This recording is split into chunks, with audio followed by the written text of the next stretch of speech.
Good morning to you all. This is Gerald from Westside Church, and I'm with Dennis and Krista and Diala and Joy, our Congo team that was supposed to be leaving for Congo yesterday. It is Tuesday, March 17th. I knew that. And so with everything that's happening with COVID-19 virus, the trip has been postponed as of Saturday. And so we just wanted to give you an update on the team, and for the Westside story, just get a little bit about your journey and what you've been working through and walking through these last few days, the ups and downs and open doors, and then ultimately the closed doors. So Dennis, what are the last 3 days or weeks been like for you? Well, the floor kind of fell out on last week, Monday, when we started hearing all this news coming up.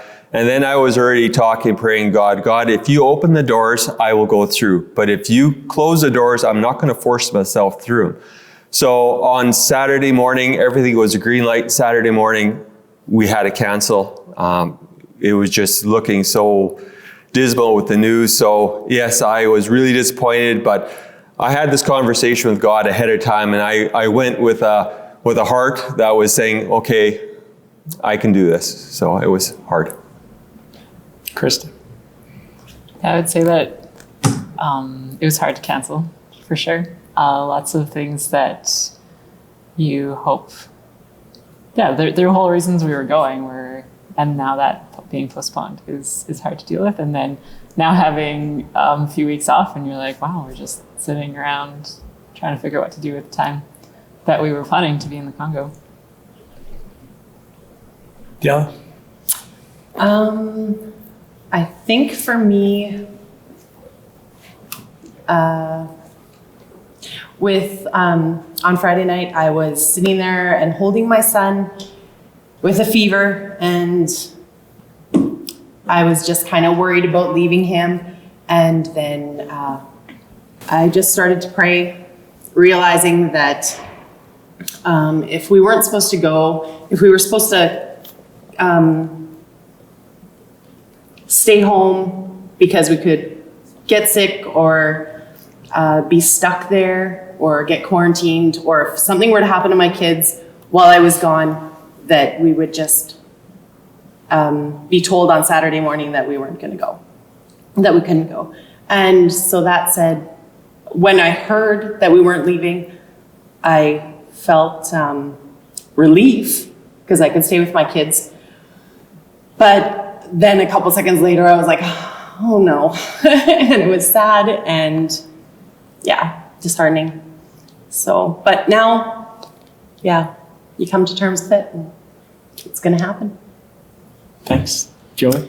For me, it was, I can't say that I was shocked by this decision. It felt like it was leading up to that. But I feel disappointed, and it was a sad day to think that we had to, all the work that we did and the excitement and the way our team bonded together to get to this day and then find out that we're not going. It was disappointing, but yet I feel this has made my desire to go even stronger. And now I really I feel more encouraged, and my fears are gone, the anxiety is gone, and now we have more time to prepare. Speaking of more time to prepare, this trip was about starting with Congo, computer-aided learning. It was to work with an orphanage, to connect with church leaders through John Famana, who we have this continued relationship with. But with more time, you want to say more about when you might be going or what it could look like? Okay, we're talking with the Famanas in Edmonton who are really disappointed. They had great things going on and planned, but we're talking with them and we're hoping to do late fall. So we're hoping between October and November sometime we'll go again. And we asked Famanas, what are we supposed to do while we wait? And he was stressing we need a solar system for that school so they could run everything. So that was okay.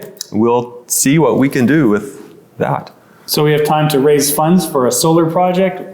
There's a sewing project, sewing machines that are needed. Sewing machines? Gives us half a year or 4 or 5 months to figure out some of those things and how we can make it even a trip or a team that goes that has even more impact for the kingdom. That's exciting. That's really exciting.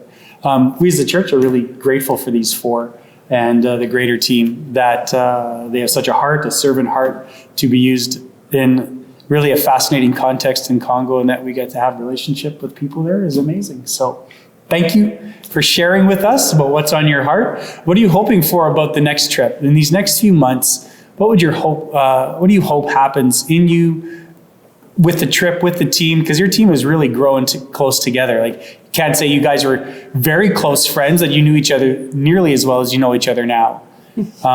What's that process been like for you, or what are you hopeful in? Let Joey start with that one. Yeah, I think it doesn't feel like we're starting over. It just feels like we're picking up where we left off, and we're going to, I think we have already, being through this, it has been emotional, I have to admit, and I think it's going to bring us even closer together and make us more motivated, and our bond will grow, and in our planning stages, I think we can come up with these extra resources that are essential in Africa. And I feel that God has a reason for everything, and we want to move forward.